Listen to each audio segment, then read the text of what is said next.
Prova, prova, prova. Prova, prova, prova. Ok.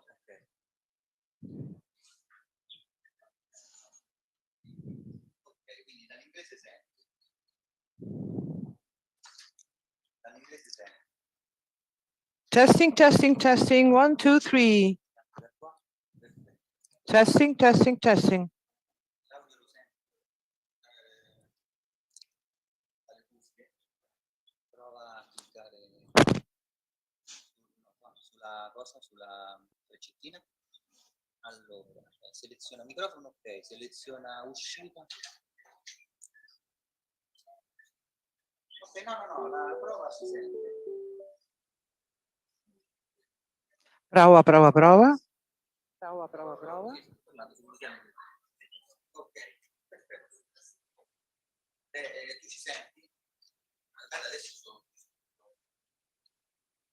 Il numero mio è quello che ti ho provato a chiamare.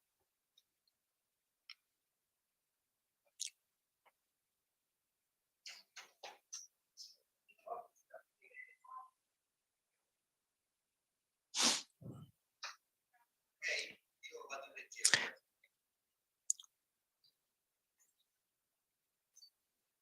Perfetto.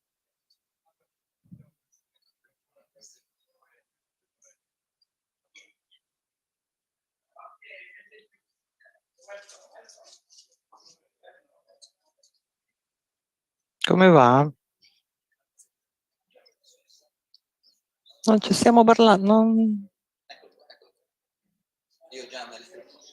Ok. Benissimo, grazie.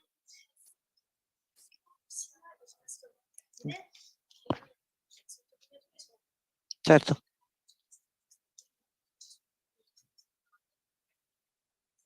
Grazie. Grazie.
Good morning again.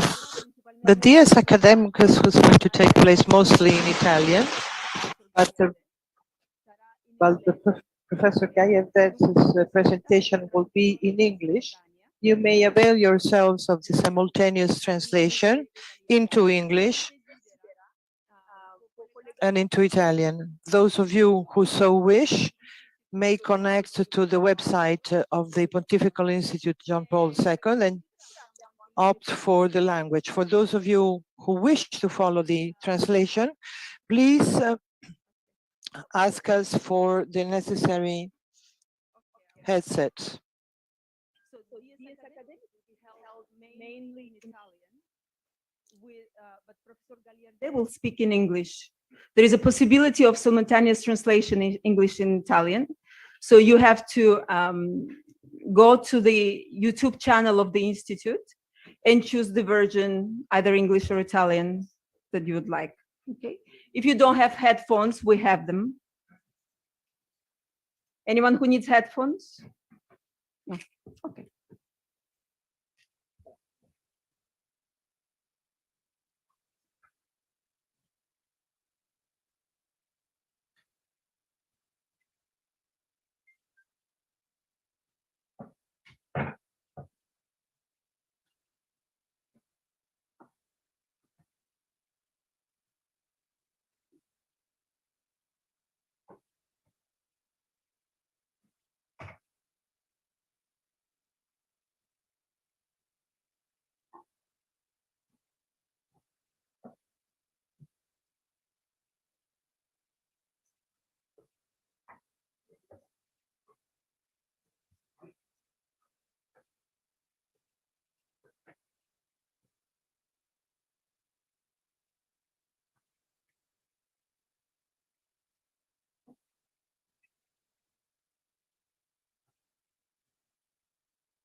Buongiorno.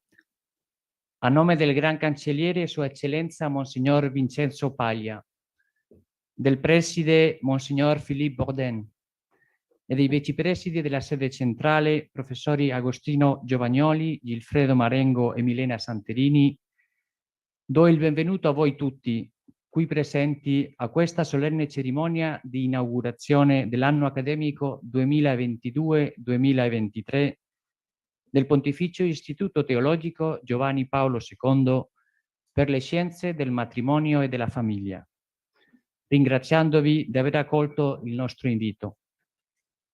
Come da programma, apriamo la cerimonia con il canto del Veni Creator, il cui testo è stato distribuito. Ci alziamo in piedi.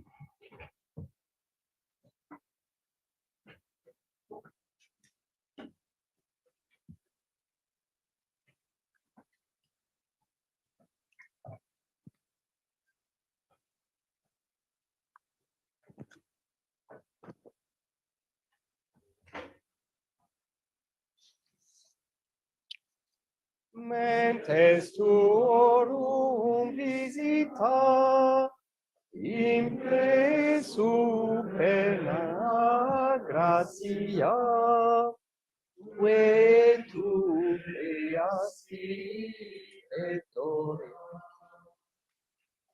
Qui diceris Paraclitus, altissimi donum Dei, contribus ignis caritas, et spiritualis uncido.Tus et formis munere, digitus paterne desere, durite promissum patris, sermone editam futuram.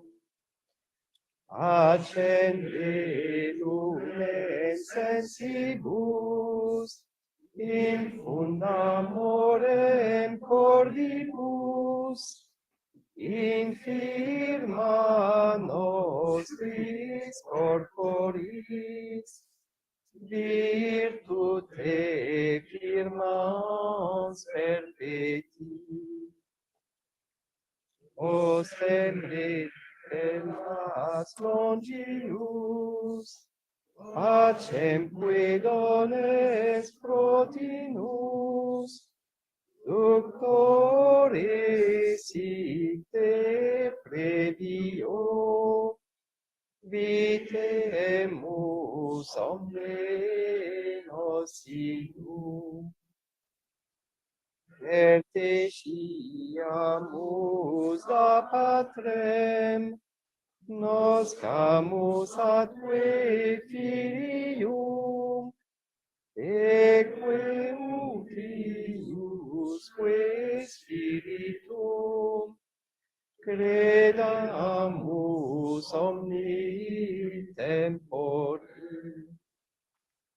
Eo Patris et gloria, et Filio quia mortuis, surrexita Paraclito, in seculorum secula.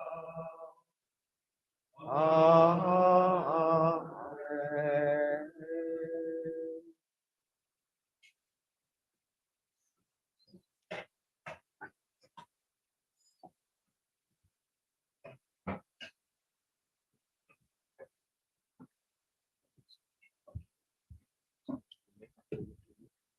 Eccellenza, Reverendissimo Monsignor Most Reverend Excellency Monsignor Francisco Costa, Monsignor Christian Pisani, ambassadors,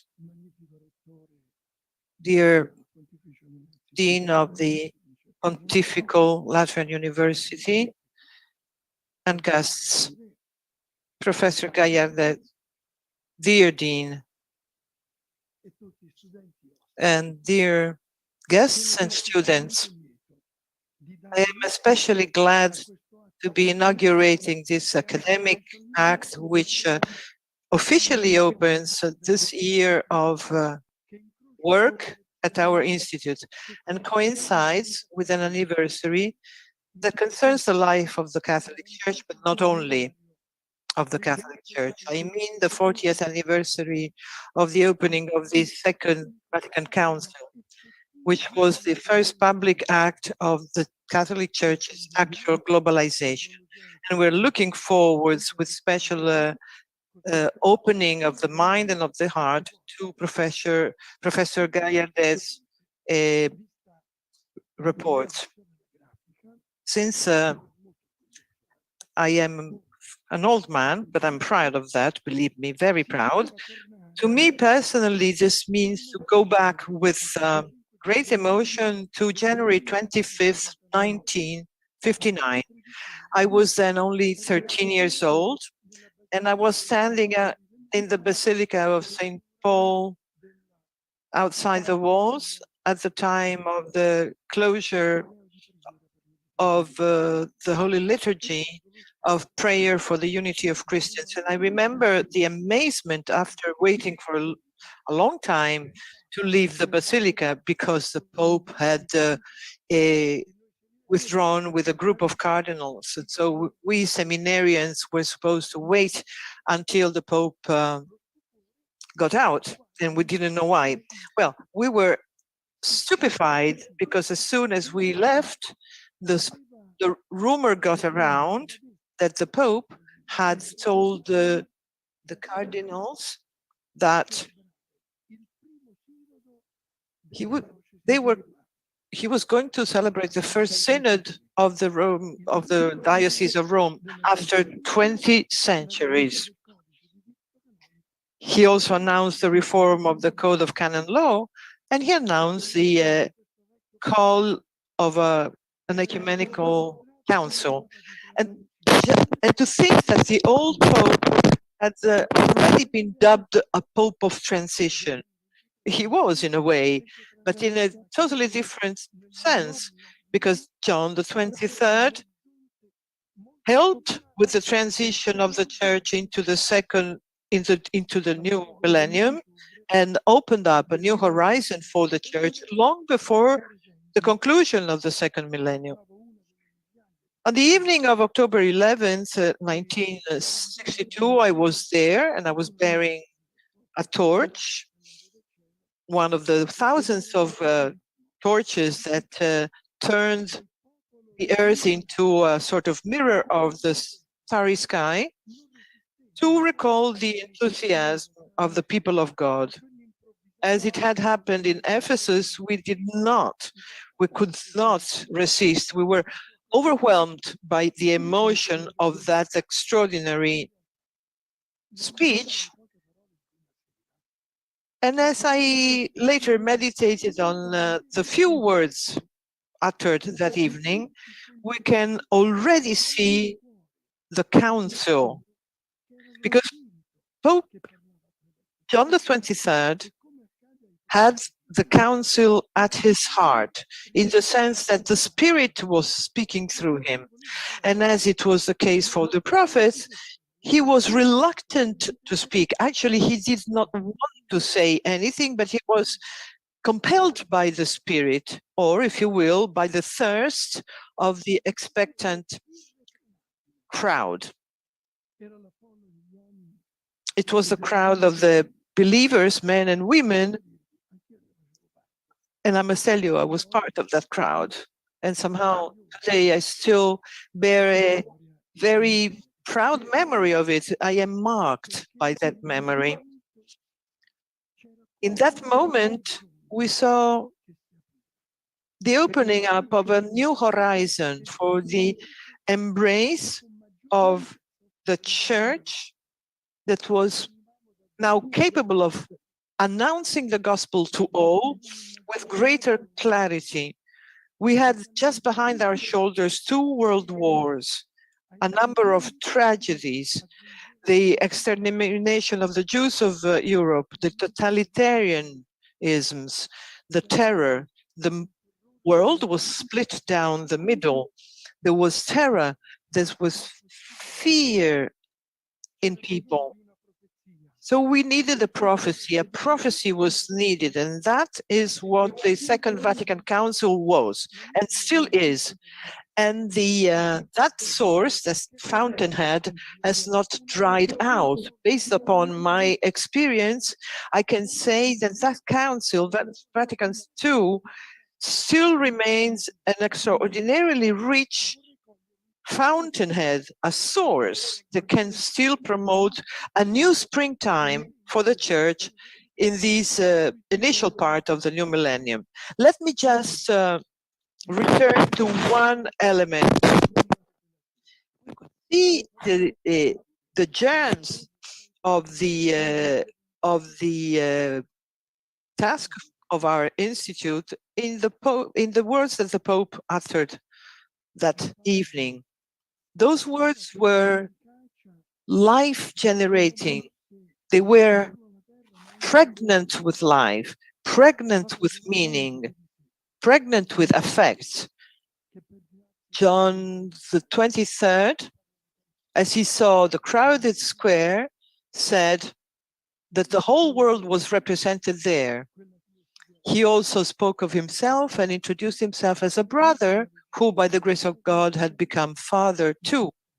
So as the official theology was still, dwelling upon the description of the church as a societas perfecta, the Pope spoke of the church as a brotherhood in solidarity with family communities and with civil societies. He says, fratres sumus, we are all brethren. Those words were changing not so much the definition, but the reality of the church. So through those words, we now fully glimpse the new horizon of the church.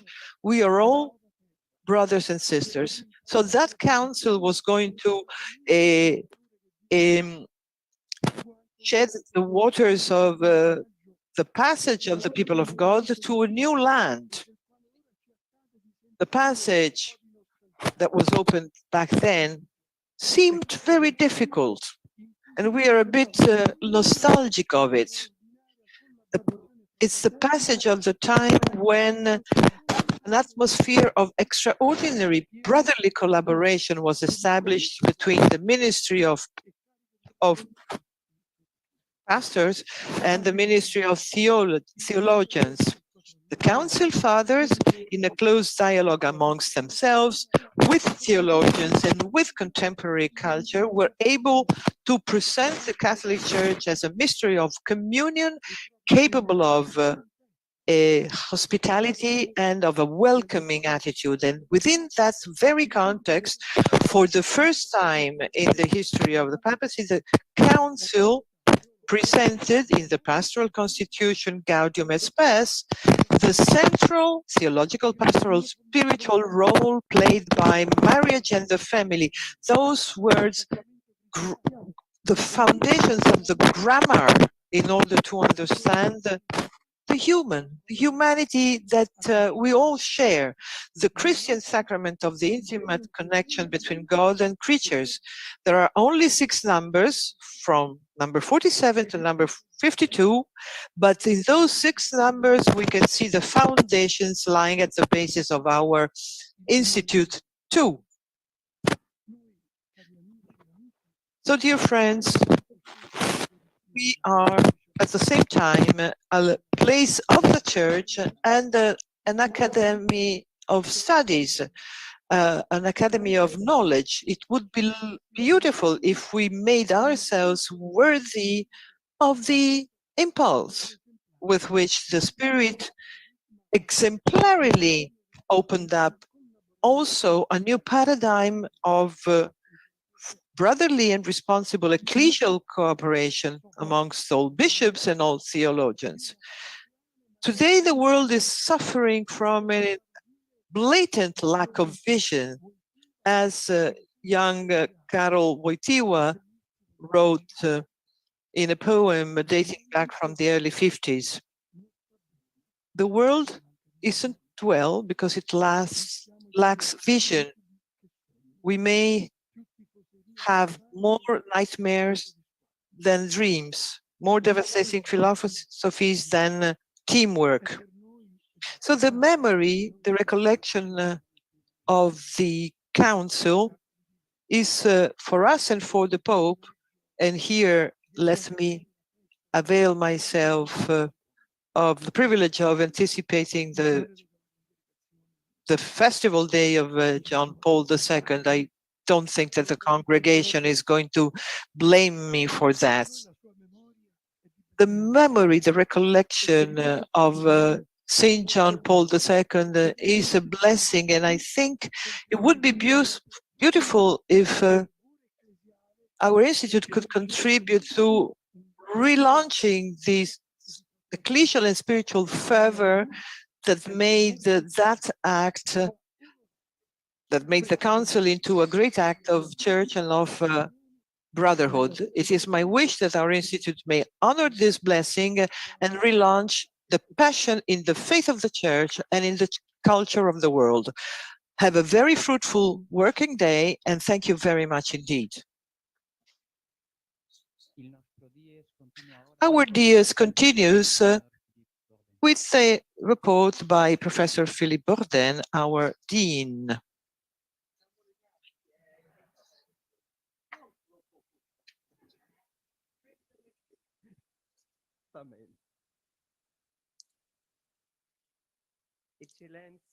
Excellencies, most reverend excellencies, most excellent ambassadors to the Holy See and their representatives, dear deans of the pontifical universities and other academic centers, most reverend Father Superiors of the colleges and the seminaries, eminent colleagues, dear staffers, dear students. Tomorrow, from all over the world. In questa solenne giornata di apertura dell'anno accademico. On this solemn inaugural day of the academic year, please let me start with a historical recollection that might help our hearts to perceive the harmony as we celebrate 2 anniversaries and a threefold jubilee. The legal form of our Pontifical Institute was decreed on October the 7th, 1982 by the then Holy Father John Paul II in the wake of the Synod of the 1980 Synod on the Family, simultaneously with the entrusting of this institute to Our Lady of Fatima. That took place 40 years ago. And in a few days, we will be celebrating that anniversary during the audience that the Holy Father kindly granted us. But we'll also celebrate the 5th anniversary of the motu proprio apostolic lecture Summa Familiae Curae, dated the 8th of September 2017, by which Pope Francis gave new momentum to our Pontifical Institute. That's apostolic letter, which is still today our blueprint, confirms the international nature and structure of our institute that nowadays has 7 extra-urban sections and 4 associate centers. Furthermore, in this year, 2022, 3 sections are celebrating their 25th anniversaries, and those are the sections of Benin, Brazil, and India. And here we have the deputy deans. I wish to congratulate from the bottom of my heart their deputy deans, Professors Ocri, Fornasier, and Koipali, and I want to commend them on this threefold jubilee. I had planned to travel to Brazil in August, but this trip had to be put off because of the consistorium. I had an opportunity to meet in Rome with the Deputy Grand Chancellor of the section of San Salvador de Bahia, Cardinal da Rocha, and in November I will be traveling to Cotonou, Benin. Furthermore, I am planning a visit to the Indian section in Changancheri by the end of next January. I will be developing my remarks along 2 points. The first point is what we have been doing together and what we should continue doing in this academic year.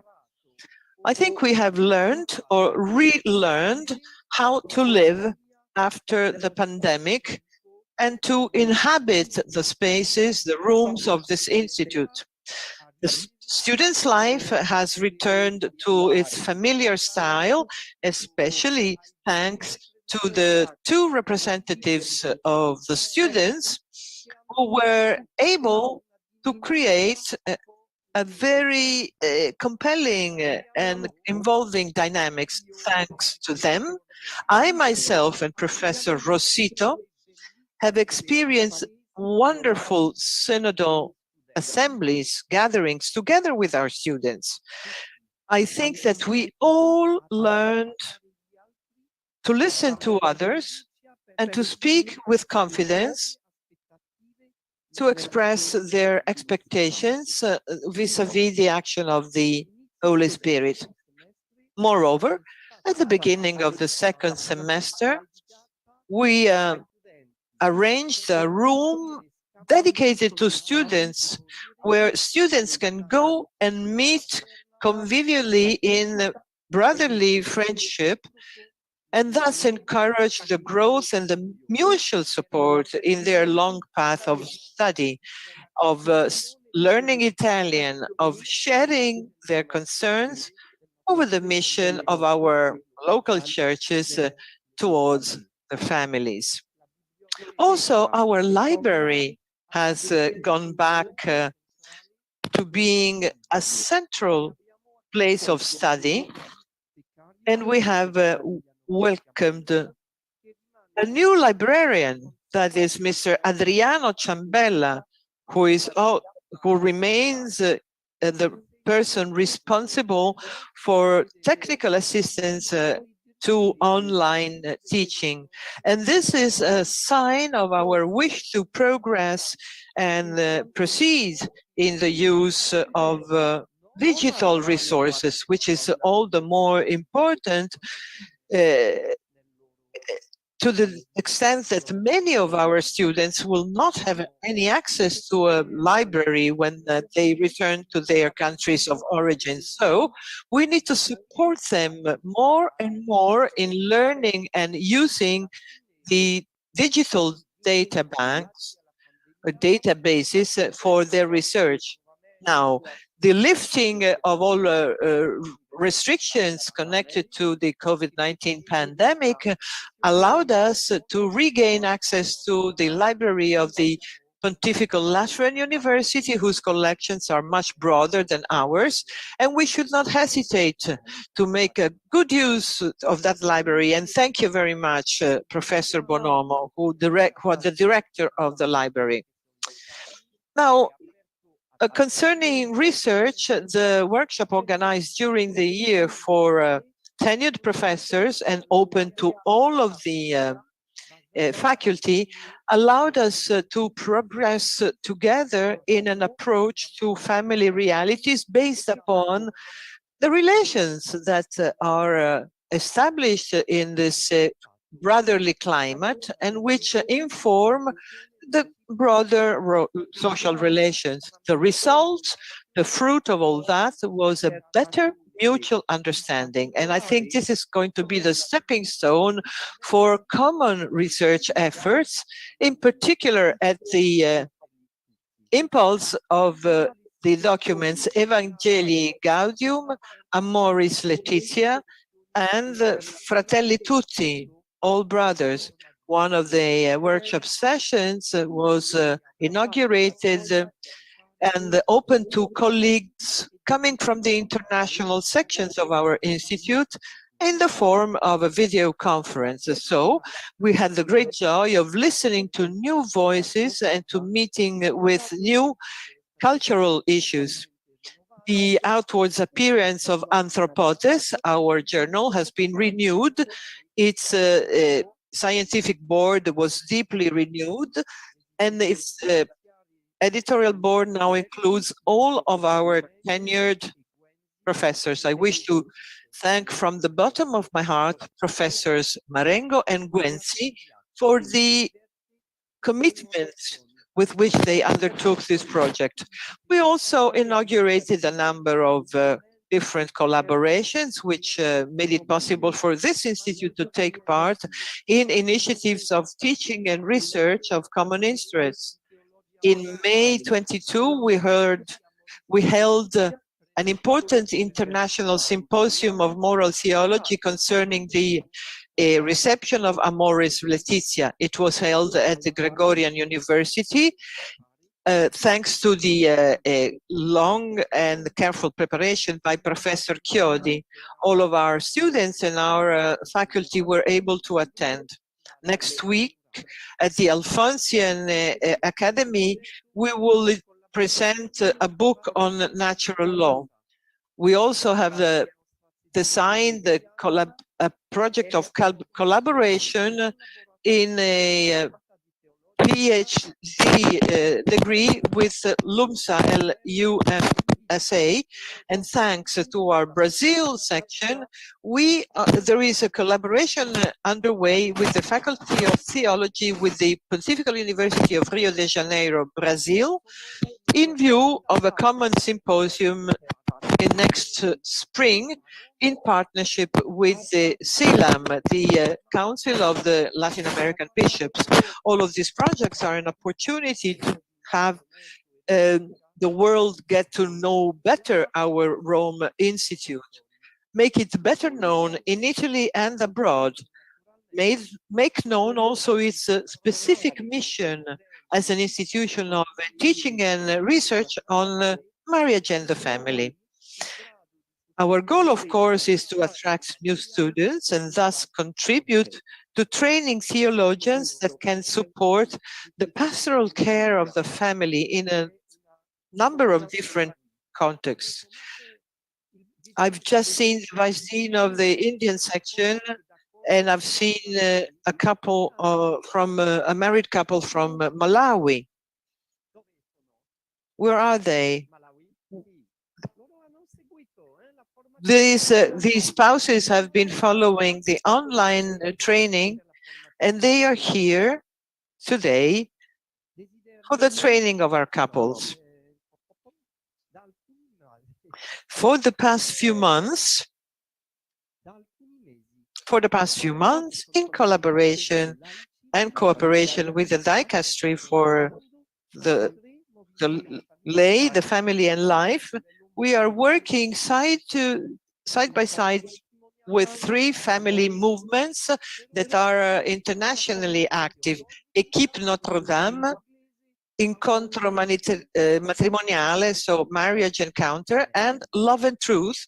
And we are working to offer formation in theology in the English language to about 20 married couples coming from all continents. I want to thank the Undersecretary of the Dicastery, Professor Gabriela Gambino, who supported and encouraged this project ever since its inception.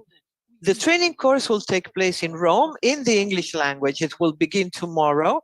So some of its participants are here, and they will be able to take part in the audience with Pope Francis next Monday. This training program will continue online through the academic year and will be concluded by a long weekend in Loreto next July. And I want to welcome the General Secretary of Loreto, who is here. Let me now come to the second point. What is left to do? A few further steps in light of Veritatis Gaudium. The preamble to the Apostolical Constitution Veritatis Gaudium on universities and ecclesiastical faculties offers a robust support to the John Paul II Institute so that it may make its unique voice heard in the panorama of ecclesiastical higher education. The characters that were presented by the Holy Father John Paul II ever since the foundation of this institute now place this institute very effectively within the orientation of Veritatis Gaudium as a university center which is specifically dedicated to the spreading of the gospel of the family, and in as much as it plays this role in an international dimension. It is the responsibility of this Rome section to guarantee the academic quality of our programs and to encourage and foster cooperation with other sections and associate centers by coordinating mutual exchanges within this international network. But let me now emphasize 3 points of Veritatis Gaudium that I think we could and should work on. Point number 1, identifying together today the family realities that seems most suitable to receiving the light of the gospel's kerygma in the various ecclesial contexts in which we are immersed on a global scale. As Pope Francis has emphasized, the proclamation of this kerygma cannot be reduced to a repetition of the deposit of the faith without any concern for the ways in which the kerygma may reach its addressees, its beneficiaries, and without paying any attention to the way in which the kerygma is already experienced and lived by the people of God thanks to the gift of faith and to the charisms received from the Holy Spirit. So we really have to discern the signs of the times in the light of the gospel.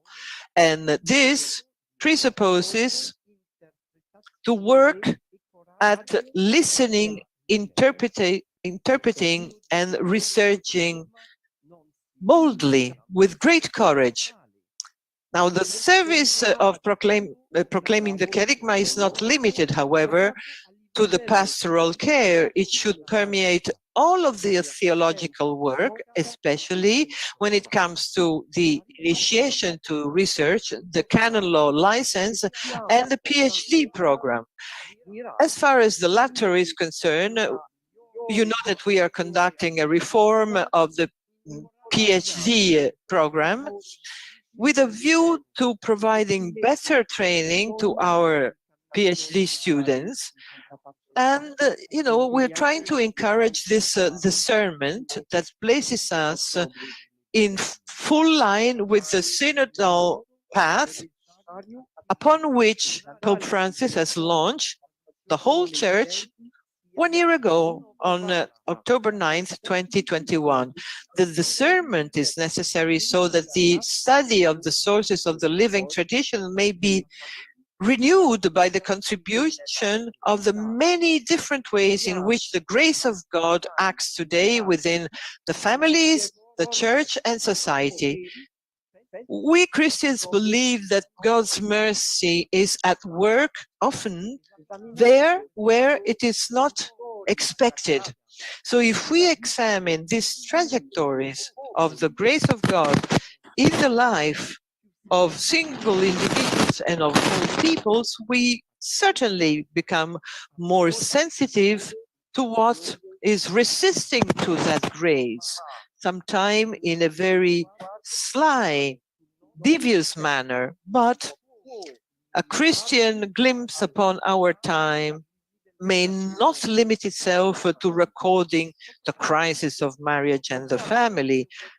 First and foremost, we should be concerned with identifying the ways in which the kerygma reaches or may reach all people in the reality of emotional life, sexual life, married life, and family life through the conflicting socio-economic and cultural contexts from which our students come.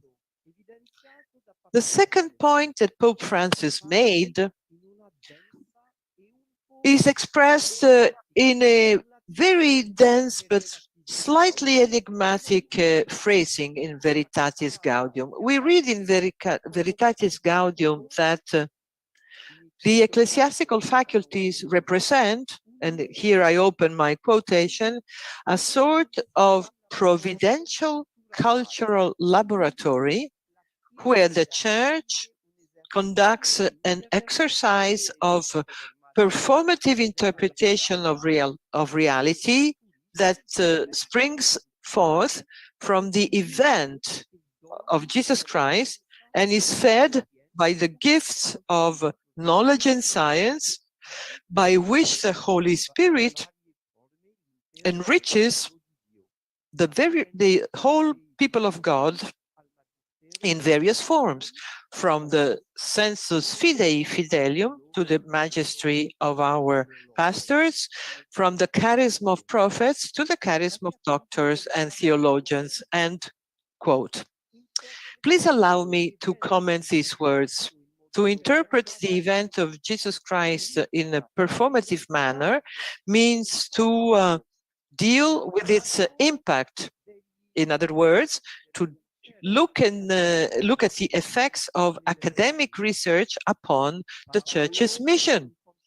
And doing so within the context of a workshop, of a laboratory, and paying attention to the charisms means to work at collecting by way of teamwork the contributions of all the faithful to the building of the Church. The theologian Yves Congar has explained that the contribution of the Second Vatican Council was to bring back to the attention an aspect of our tradition that had been slightly neglected or forgotten. And this is that the Church is not only built through its institutional mediations, but also by way of the endless variety of gifts that individuals and collective entities receive. And here is a quote from Yves Congar, open quotation. If charisms are simply talents that we are called upon to place at the service of the edification of the body of Christ, then there are personal talents, there are gifts and resources which are collective and original, the resources coming from the peoples, the cultures, the experiences, and the traditions that are connected to historical destiny. And here too, the Spirit is at work. And for the great Church, this is the problem of pluralism of particular churches. And this problem concerns her fidelity to the Spirit and her respect of Christian freedom. So it is within this framework that we have to recognize the signs of the times. End of the Congar quotation. Now, the text that I have just read is little over 40 years old. So it has the same age of our institute, more or less, and helps us to understand that synodality is a renewed practice of interaction between the episcopal ministry and the various charisms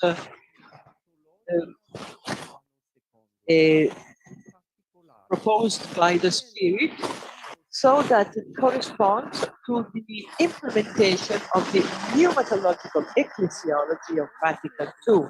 In particular, the experience of the synodal path shows that the Church may not be faithful to Jesus Christ unless it puts herself into the condition of listening more carefully to the voice of the people of God, especially of the poor people, and to give and enhance their charisms. And the university activity that was the wish of Pope Francis is part and parcel of this pneumatological ecclesiology, that our nature of Pontifical Institute obliges us to practice with greater and greater determination, to listen to the poor, to give a contribution, an irreplaceable and much less contribution to the evangelization of families. We may rely upon the many countries of the south of the world, which are represented by our students, by our foreign sections, and by associate centers, some of which are in particular are located in countries that suffer in a particular way, and I'm thinking in particular of Lebanon and of the Philippines, although I must say that the economic crisis is impacting all of our network. I have been thinking of the greatness of the Philippines and the strength of the network that may be at the service of university studies, but also I thought of the presence in the north and the south of the country of the presence of indigenous people, or those places where the Christians and Catholics are a minority. So I want to thank these two countries very much. Now, to work as a cultural workshop means to make room from a cross-disciplinary attitude that has been described by Pope Francis in the preface to Veritatis Gaudium. At our symposium on Amoris Laetitia last May, a colleague from Spain introduced his vision of a cross-disciplinary approach. This is as complex a notion as the reality that it tries to shed light upon.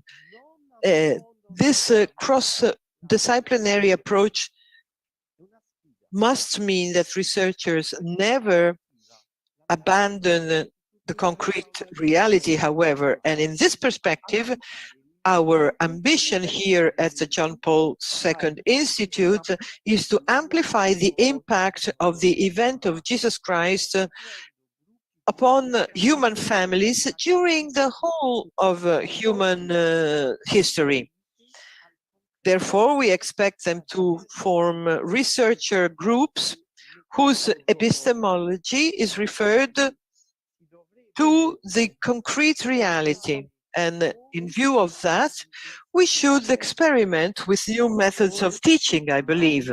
Workshops, seminars, hybrid teaching, where each single student may understand that he or she needs other students and not only needs professors if he or she is to enter into a true spirit of research.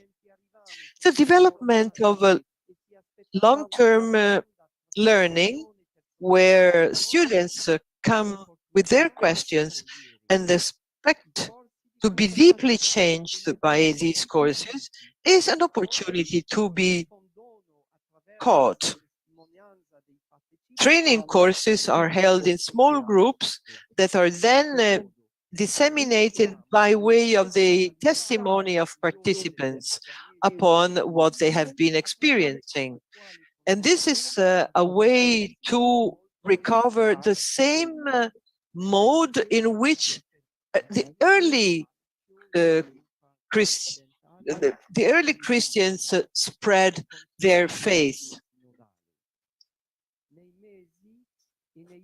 In the coming months and years, the John Paul II Institute should also become more concerned with measuring the impact of the training courses it offers, whether they are initial courses or long-term courses, because this is what great universities are doing today, as they realize that they can no longer live in ivory towers. Training and research find their rightful place in socio-economic and cultural spaces where they interact with business companies, with associations, and other kinds of organizations. So if the John Paul II Institute commits itself today to the third mission, in particular thanks to the Gaudium et Spes chair directed by Professor Sequeri, and thanks to the creation of the Association of Institute Alumni, if it does all of that, it is to find its rightful place within this fundamental perspective. Now, the third point in Veritatis Gaudium that I should like to emphasize concerns the international networks, concerns the support that rich regions may offer to poorer regions. And in this respect, we have heard the proposals tabled by the vice deans of the various sections during the meeting of the Institute Council held online last June and yesterday here at the Institute. Now, we need to accept to change our work habits so that we may implement these important proposals. If meeting with others, if international cooperation are some of the most valuable experiences offered to human beings, they are also adventures that oblige us to leave our comfort zone, so to speak. So, at least in the beginning, we need a little courage. And I do hope with all my heart that we will find that courage together. The first proposal is to encourage mutual help between and among colleagues concerning bibliographies, lecture plans, and the sharing of educational resources. I am persuaded that this work is going to be very fruitful for all, as we consider that the family and marriage require, in particular, a collaboration amongst the various disciplines. The second task is to make our journal Anthropotes into a world theology forum, not only on issues concerning the family and marriage, but also issues concerning fundamental theology. It would be impossible, you see, to discern the signs of the present time without adopting a broader vision of the relationship between all cultures and Christian faith. The relationship between lived experience and the call of the gospel, keeping into account their historical development with the help of philosophy and human and social sciences. And so this is going to be possible only if each faculty member makes sure that he or she maintains his and her professional networks and places them to the service of the Institute. The third work area consists in preparing together the conditions for the creation of a school of license and of a doctorate that would pool the resources of the Rome section and all of the international sections. In particular, thanks to digital communications, which would make it possible for our students to avail themselves of a plurality or of a large number of resources, both in theology and in human and social science, with a number of different pastoral supports, and with an opportunity to conduct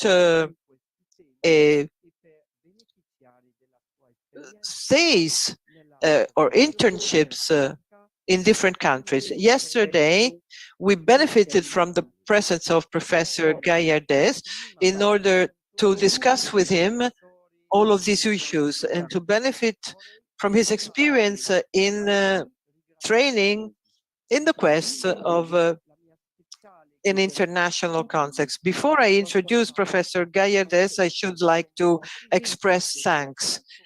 First of all, my special gratitude goes to His Holiness Pope Francis, the Pontiff of the Catholic Church, for his paternal, fatherly benevolence and personal attention with which he accompanies the life and the mission of our institute. I also wish to thank His Eminence Cardinal Pietro Parolin for the special care with which the State Secretariat follows the life of our institute.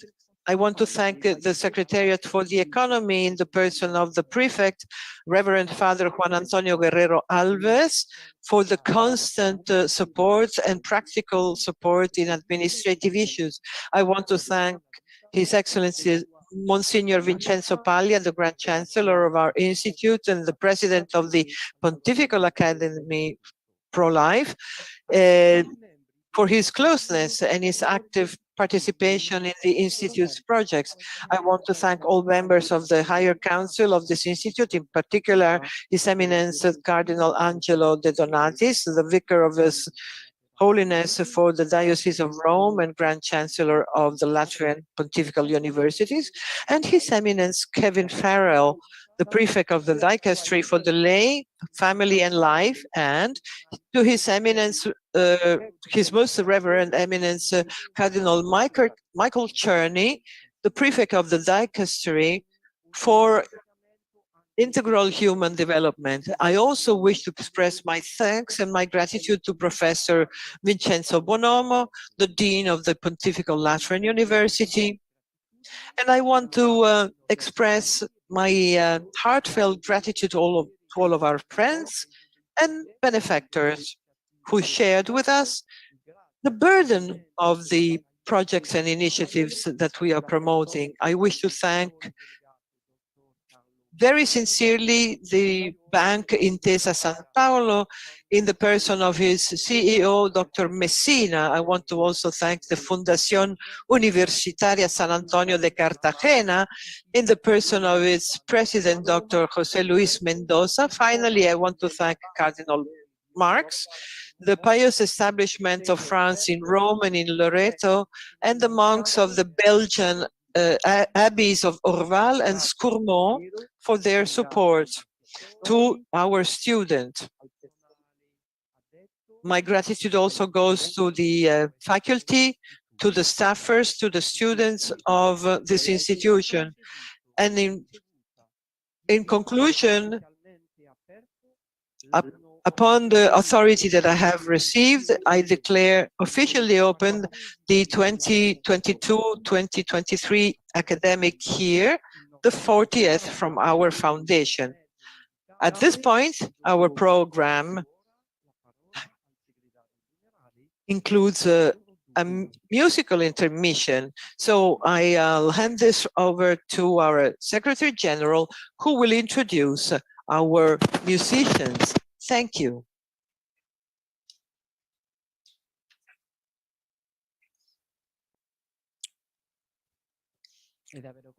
It is a great pleasure to welcome Maestros Katia Catarci and Francesco Cappelletti, harp and violin. We will hear the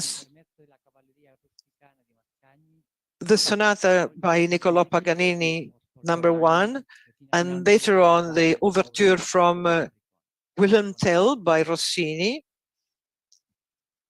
And I hope you enjoy the concert that we have prepared for you. Thank you.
Will be easier for you if I stand or if I stand? It's okay. Okay.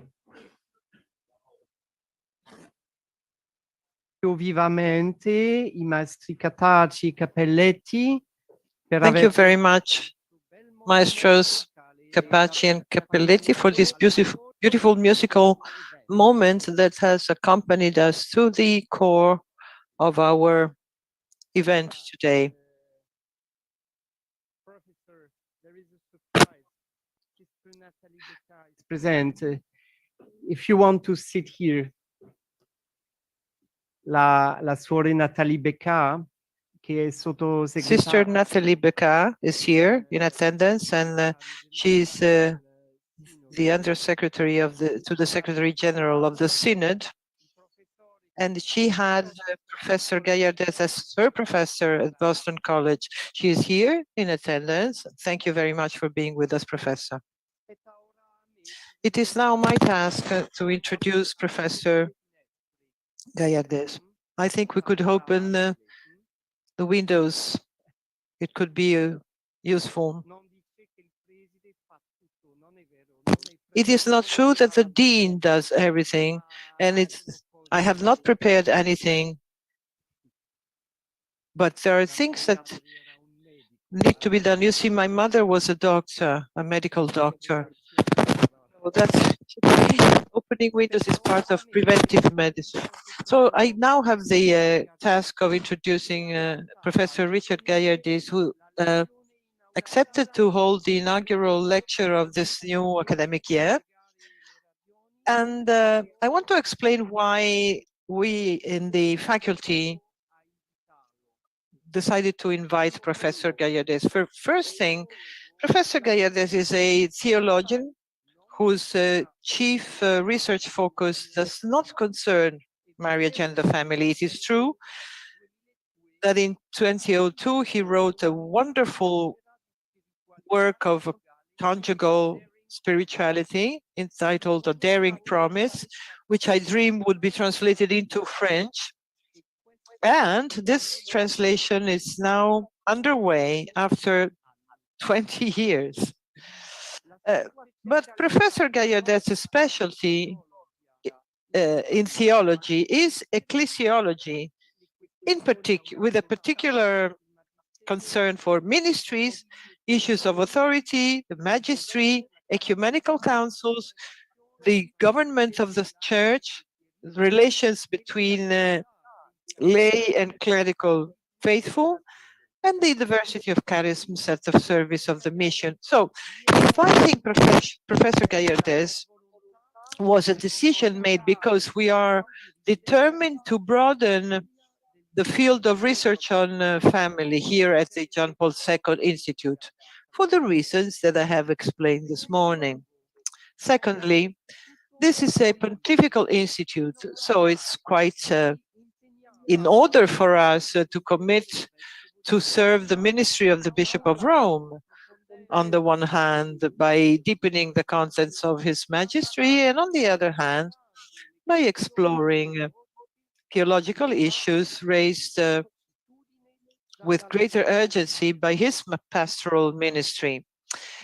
So now we are offered an opportunity to consider these two aspects as we are inaugurating the new academic year, because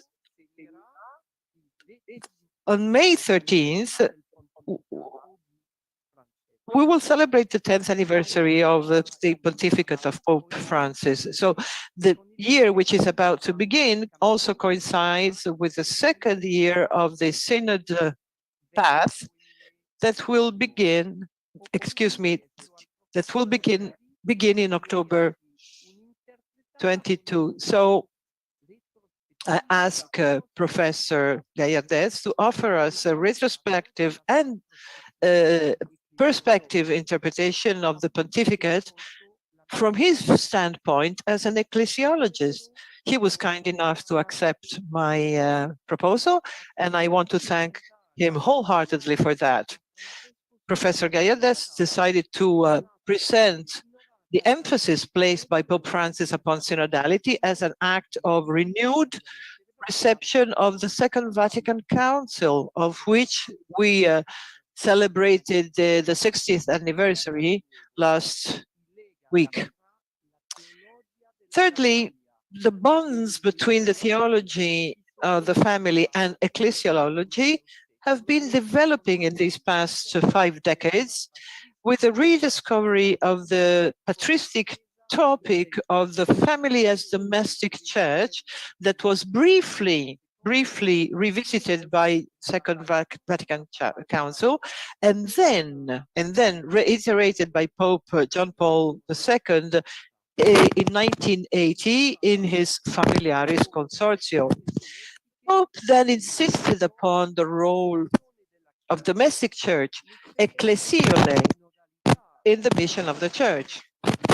The experience of synodality that Francis insisted upon, as well as the fight against abuse that Pope Francis exhorts us to conduct without any hesitations, have strengthened in the people of God the persuasion that it's urgent to rely more upon reciprocity between the church and its local units and families, as both church and families can support each other, since community and family lives are two ways of implementing the baptismal condition, which are called upon to being exerted in the diversity of the charisms of evangelization, prayer, and praise, and social responsibilities.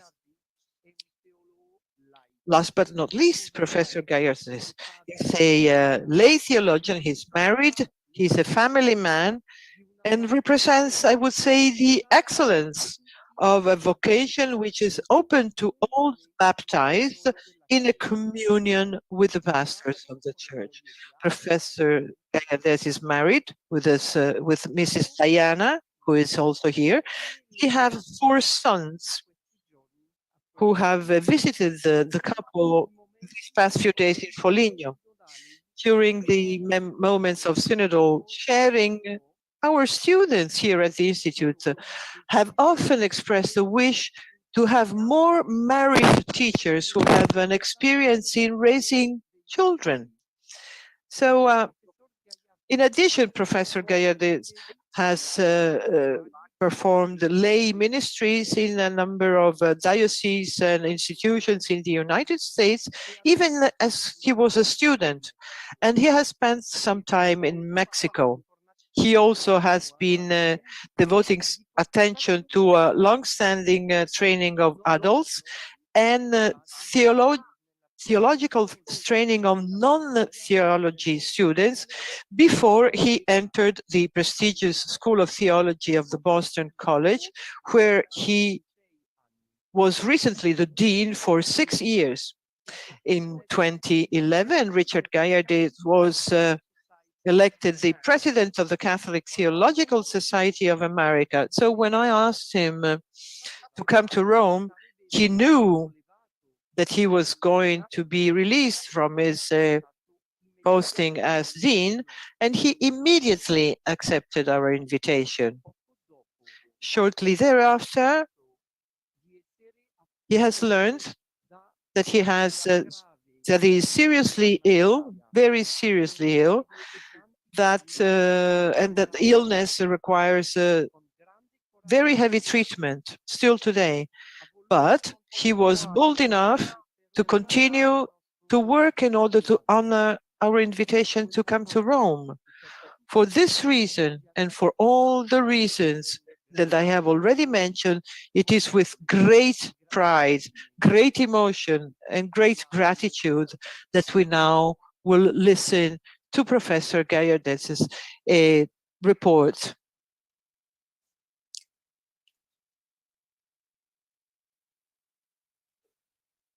Thank you. I want to thank Monsignor Bourdain for his gracious introduction. I would like to apologize in advance for only being able to address you in English, but I am gratified that my modest reflections were prefaced by a sublime experience of God's grace in the universal language of music. A wonderful way to begin our reflections. I'm honored to have received an invitation to speak to you today from the Grand Chancellor, His Excellency, Monsignor Paglia, and the Preside of the John Paul II Institute, Monsignor Bourdain. As we approach the conclusion of 10 years of Pope Francis's pontificate, I've been invited to offer some modest reflections on the contributions of Pope Francis to the life of the Church. Given my own expertise, my assessment today will focus on the contributions of this pontificate as comprehended primarily from an ecclesiological perspective. Although Pope Francis is the first post-conciliar pope not to have attended the council himself, his pontificate simply cannot be understood apart from the Second Vatican Council. Indeed, I will argue that his great gift to the Church lies in his fresh and comprehensive and coherent reception of the teaching of the Second Vatican Council. And at the heart of that reception, serving as its unifying center, is the theme of synodality. Although the term was never used directly by the council, there can be no doubt but that the seeds of synodality draw their theological nutrients from the fertile soil of the Second Vatican Council. First, Pope Francis has explicitly linked synodality to the council's teaching on the church as the people of God. One of the most momentous decisions of the council regarded the decision to place the chapter on the people of God before the chapter on the hierarchy in the dogmatic constitution on the church, Lumen Gentium. This decision reflected the council's determination to give a priority to Christian baptism over holy orders and to highlight the common identity of all the members in the church as Christi Fidelis, the Christian faithful. Not surprisingly, Pope Francis has himself admitted that the image of the church I like is that of the holy, faithful people of God. Second, Pope Francis draws inspiration from the council's teaching on the church as pilgrim. The church does not hover above the vicissitudes of human history, as some societas perfecta ecclesiologies once suggested. Rather, it labors daily on an earthly pilgrimage in which the church is inevitably influenced, for good or ill, by a range of historical forces. Insofar as the church is on pilgrimage, the council reminds us, it will achieve its perfection only at the consummation of history, and therefore will always be in need of reform and renewal. Pope Francis has emphasized this conciliar teaching as well, noting that the church, quote, is certainly a mystery rooted in the Trinity, yet she exists concretely in history as a people of pilgrims and evangelizers, transcending any institutional expression, however necessary. Third, for Pope Francis, a synodal church must live out of the council's teaching that the whole church is the recipient of God's word. The church is not a self-contained institution with divine truth as its private possession. Rather, the council teaches us, particularly in the dogmatic constitution on divine revelation, Dei Verbum, that the church transcends itself in a posture of radical receptivity to God's self-disclosure in Christ and by the power of the Spirit. The whole Christian faithful are given a supernatural instinct for the faith, the council teaches, a sensus fidei that allows them to offer their own contributions to a listening church. In what was perhaps the most important speech of his pontificate, a speech commemorating the 50th anniversary of the creation of the Synod of Bishops, Pope Francis insisted that, quote, a synodal church is a church which listens, which realizes that listening is more than simply hearing, unquote. For Pope Francis, then, it is only by way of this fresh and comprehensive reception of the council's teaching that we may become a synodal church. In my reflections with you today, I would like to explore in more depth 4 features of the Pope's commitment to synodality. First, a synodal church requires the transformation of ecclesial relations. Second, a synodal church must be missionary in nature. Third, A synodal church will concentrate on the essentials of the Christian faith. And fourth, in a synodal church, the authentic exercise of authority will be guided by the principle of subsidiarity. So first, a synodal church requires transformed ecclesial relationships. According to the Venezuelan theologian Rafael Luciani, synodality requires nothing less than, quote, an integral, organic transformation of the whole church, unquote. All ecclesial relationships must be reconfigured in accord with the priority of baptism.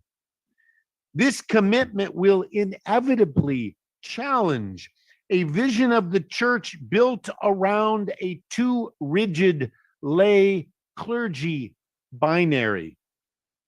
In a 2016 letter to Cardinal Ouellet, the Pope wrote, quote, "Looking at the people of God is remembering that we all enter the church as lay people.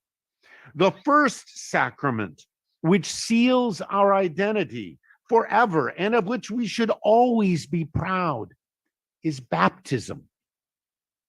Through baptism and by the anointing of the Holy Spirit, the faithful are consecrated as a spiritual house and a holy priesthood. Our first and fundamental consecration is rooted in our baptism," the Pope writes. "No one has been baptized, a priest or a bishop. They baptized us as lay people, and it is the indelible sign that no one can ever erase.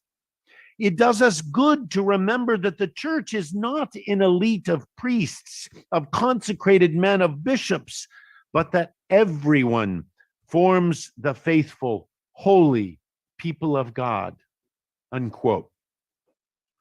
Note that for the Pope, laicity is not a negative term, identifying the non-ordained. Rather, for him, it identifies the fundamental status conferred upon us all in baptism. All other relational configurations in the church must in some way point back and serve the vocation of the baptized. A failure to acknowledge the priority of baptism has led, Pope Francis is convinced, to the evils of clericalism and a ubiquitous clerical culture. In his opening address to the Synod on young people, the Pope warned, quote, "Clericalism arises from an elitist and exclusivist vision of vocation that interprets the ministry received as a power to be exercised rather than as a free and generous service to be given. This leads us to believe that we belong to a group," he's referring to clerics, "that has all the answers and no longer needs to listen or learn anything, or that pretends to listen. Clericalism," he says, "is a perversion and is the root of many evils in the church, and we must humbly ask forgiveness for this, and above all, create the conditions so that it is not repeated," unquote.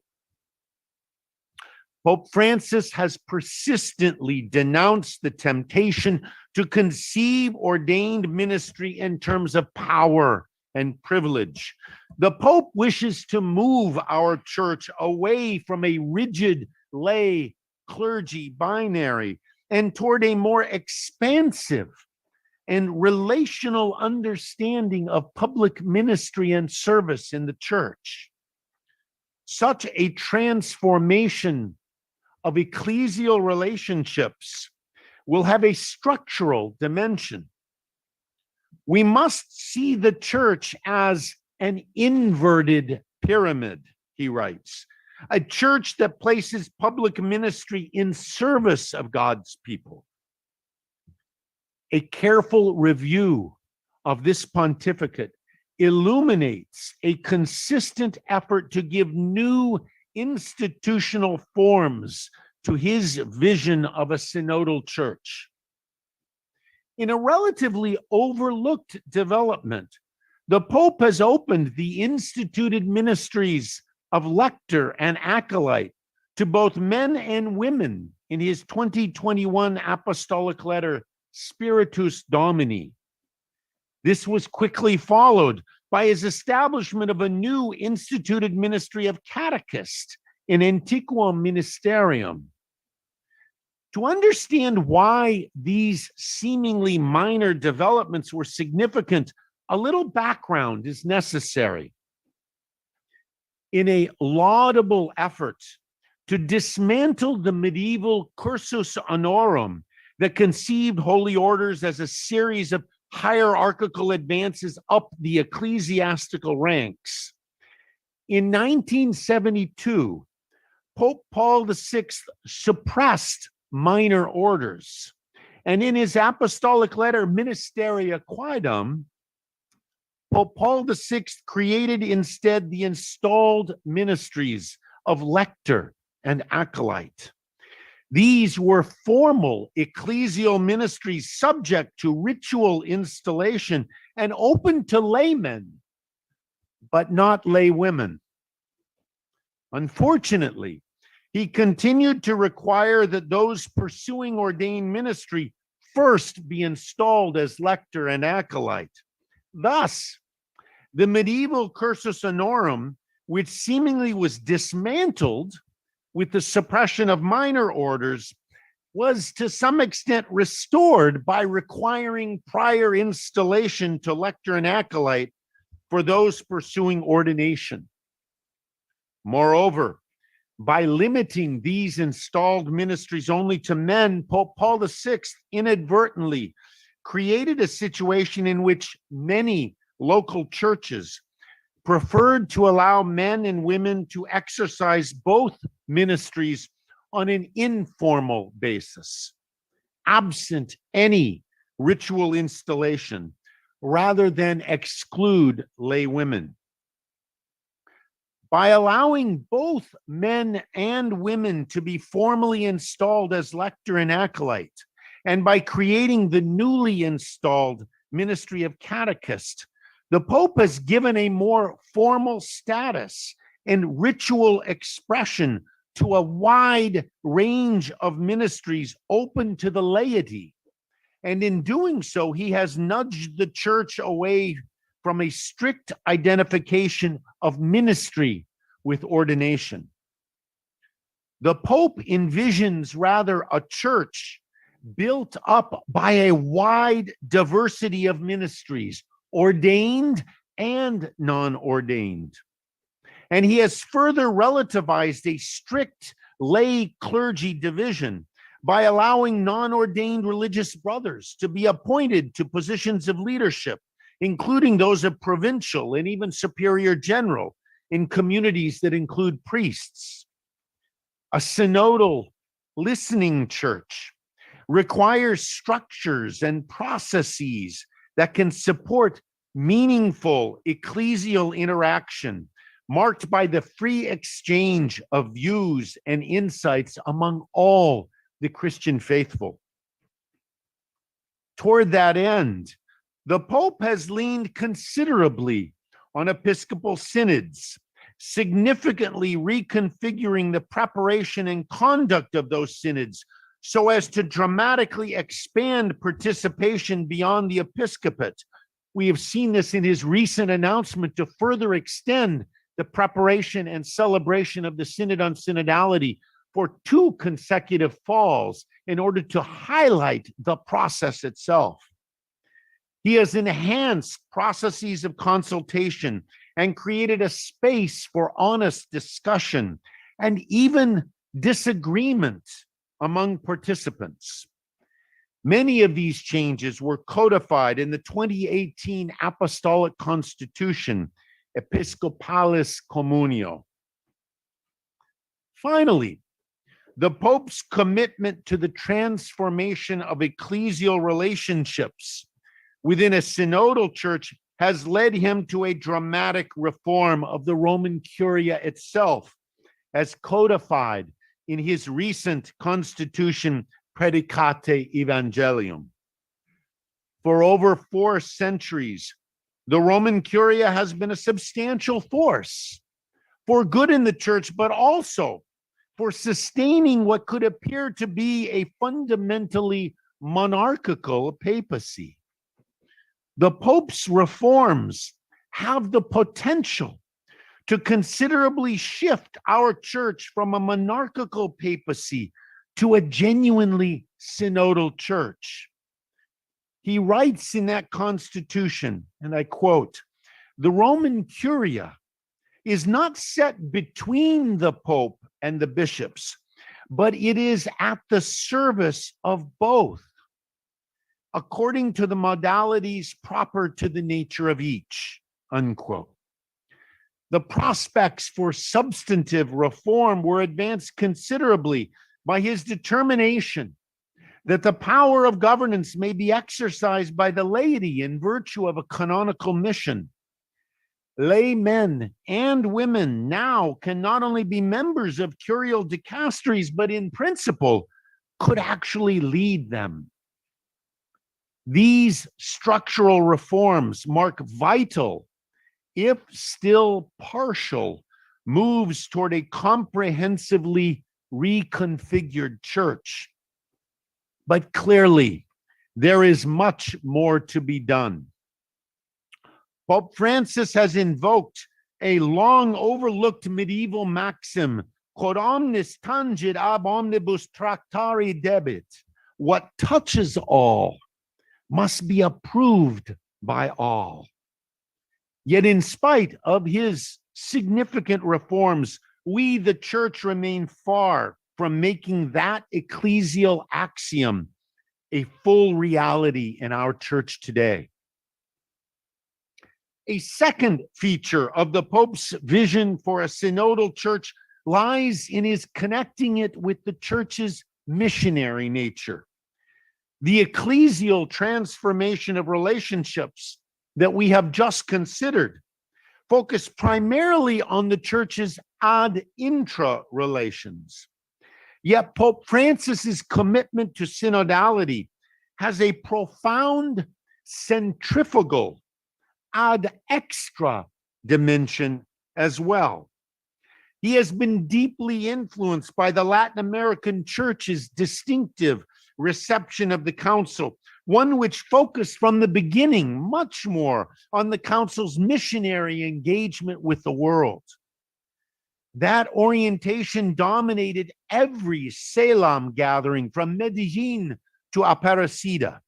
Those meetings drew inspiration from key Vatican II texts like Ad Gentis, the decree on the missionary life of the church, that highlighted the church's fundamentally missionary nature. They drew as well on the eloquent opening of Gaudium et Spes, in which the council bishops boldly asserted that nothing that was of concern to the human community fails to raise an echo in the church. A missionary church is compelled, the council taught, to critically scrutinize the signs of the times. At the close of the Pope's 50th anniversary speech on the Synod of Bishops, he explicitly extends the horizon of synodality to the world itself. And I quote, "A church is to be like a standard lifted among the nations in a world which, while calling for participation, solidarity, and transparency in public administration, often consigns the fate of entire peoples to the grasp of small but powerful groups. As a church which journeys together with men and women, sharing the travails of history," the Pope writes, "let us cherish the dream that rediscovery of the inviolable dignity of peoples and of the function of authority as service will also be able to help civil society to be built up in justice and fraternity, and thus bring about a more beautiful and human world for coming generations, unquote. Missionary synodality demands a movement from the center to the peripheries, so that the church may, as he says, go forth to everyone without exception. It calls the church away from a safe and secure center and toward the margins where it can bring a healing touch to the wounded of this world. Pope Francis has famously remarked, and I quote, "I prefer a church which is bruised, hurting, and dirty because it has been out on the streets, rather than a church which is unhealthy from being confined and from clinging to its own security," unquote. We need, the Pope insists, a church that, quote, knows how to open her arms and welcome everyone, unquote. Pope Francis's frequent advocacy of what he terms a culture of encounter represents one of his most important contributions to the missionary nature of the church. Indeed, I would argue that for the Pope, a culture of encounter is what synodality looks like when it is transposed into a missionary key. It is a theme that has appeared consistently throughout his pontificate, beginning with Evangelii Gaudium. Of course, this culture of encounter involves more than just meeting people where they are. It requires a critical engagement with complex socio-political forces that shape human society. This critical engagement is on full display in both Pope Francis's 2015 encyclical on our common home, Laudato Si, and his 2020 encyclical on social friendship, Fratelli Tutti. Papal teaching from Pope St. John the 23rd to Pope Benedict the 16th has highlighted the church's commitment to care for the integrity of creation. Laudato Si, however, was the first encyclical dedicated entirely to this topic. Although some of his critics saw this as an inappropriate foray into a matter beyond the church's competency, for Pope Francis, pursuing a genuine culture of encounter compels the church to engage the central challenges facing humankind, yet always with a humility and a willingness to learn from voices outside the church. In the case of Laudato Si, Pope Francis is particularly determined to attend carefully to the contributions of the environmental and social sciences in his analysis of our current ecological crisis. This informed analysis, in turn, leads the Pope to an exposition of an integral ecology grounded in what he terms the gospel of creation, and a set of proposals regarding the key tasks that humankind must set for itself if it is to preserve our common home. The full breadth and depth of Pope Francis's culture of encounter, his commitment to missionary synodality, emerges in the Pope's encyclical on social friendship, Fratelli Tutti. Like Laudato Si, this encyclical was inspired by St. Francis of Assisi. In this case, by the encounter of Il Poverello with Sultan Malik el-Kamil. The Pope finds in this account an example of what can happen when we work to break down walls and relativize borders in order to cultivate authentic social friendship. This remarkable encyclical offers, Paul Elie suggests, a kind of anthology of the principal themes of this pontificate. The document has had a particular global resonance. The Nigerian theologian Stan Chu-Ilo sees profound connections between the Pope's social vision and the African ethics of Ubuntu, a conviction that personhood is always mediated and sustained in community. The Pope writes in Fratelli Tutti that, quote, each of us is fully a person only when we are part of a people, unquote. Consequently, the Pope laments that many contemporary impediments to our sense of communal belonging, consumerism and the technological paradigm, a xenophobic preoccupation with the protection of national borders, and in particular, the dominance of neoliberal global capitalism. At the heart of what Luciani refers to as the Pope's distinctive pastoral geopolitics is the conviction that a culture of encounter must forcefully challenge the globalization of neoliberal capitalism.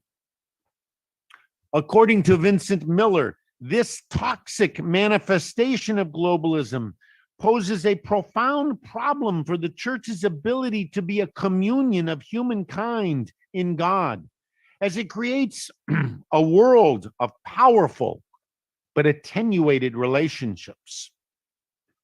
The Pope, too, recognizes this danger, and the Pope insists that the church must work to create and to sustain new institutions capable of fostering genuine, fruitful global dialogue. We must preserve a flourishing cultural diversity and genuine differences in perspective and insight that are often found in the practical wisdom, the Pope tells us, of indigenous local cultures.